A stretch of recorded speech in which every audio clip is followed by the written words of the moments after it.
On arrive au dossier du vendredi consacré ce soir à la revue de presse, un genre qui est présenté au Sénégal d'une façon bien particulière. On assiste en effet à une sorte de théâtralisation, une pratique qui est loin donc d'être conforme aux règles d'éthique et de déontologie selon des professionnels. Voici Dieyna Badja. Enquête dina kay xëy ñu xamal moom Abdoulaye Wade ana lan moo ko téyoon ba tax yegsiwul l'observateur nañu maa ko koy wax. La revue de presse, un genre journalistique. Elle consiste à donner les grandes lignes de la presse du jour pour inciter le public à acheter les journaux. Malheureusement, au Sénégal, la revue fait l'objet de dérives. Ce que je vois aujourd'hui, je pense que c'est pas tout à fait ça. Parfois, il y a des gens qui ne savent même pas ce que c'est une revue de presse, qui croient que faire une revue de presse, c'est amuser les gens. Une revue de presse, c'est pas ça. C'est un genre quand même qui est un peu difficile, qui n'est même pas maîtrisé par certains professionnels paresseux. Le journaliste se transforme en homme de théâtre. Il dramatise l'information, ça veut dire qu'il donne des émotions à l'information. Cette nouvelle façon de présenter les journaux laisse place quelquefois à la corruption. Je vois certaines personnalités qui me proposent quelque chose, qui me proposent des trucs pour que je parle d'eux dans ma revue. Donc du moment où moi j'accepte pas, mais je sais qu'il y a d'autres qui accepteront. Complètement détournée de son objectif, la revue de presse sert souvent de tribune de règlement de compte entre certains groupes de presse. Un organe contre un autre, un groupe contre un autre.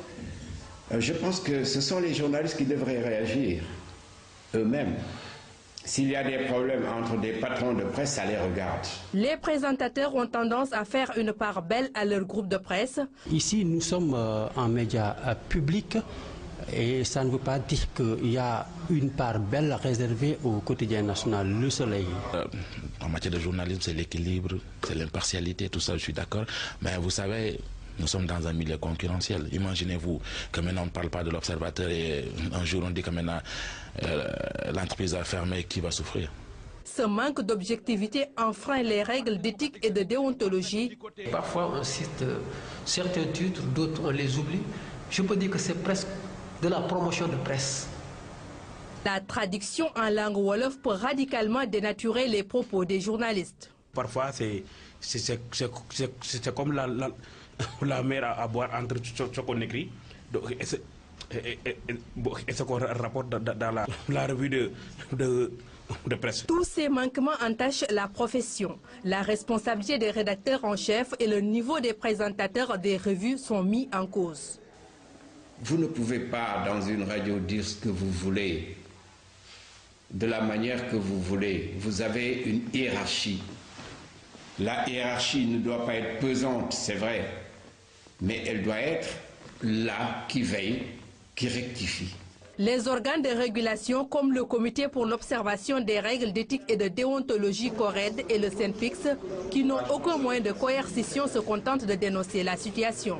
Il faut revenir à l'orthodoxie et vous me permettez de lancer cet appel-là aux patrons de presse pour qu'ils reviennent à l'orthodoxie, aux normes, n'est-ce pas, qui régissent la profession, parce que c'est ça, c'est un genre noble. Malheureusement, il est donné à des animateurs, à des gens qui n'ont aucune formation en matière de journalisme. Certains présentateurs disent avoir été bien formés. D'abord, j'ai commencé à la RTS. Après, je suis allé à Oxygène. J'ai eu l'occasion aussi d'aller à UQAM, au Canada, Université Québec à Montréal. Après, je suis allé au Bénin pour une formation journalisme et droits humains. Maintenant, j'ai atterri ici.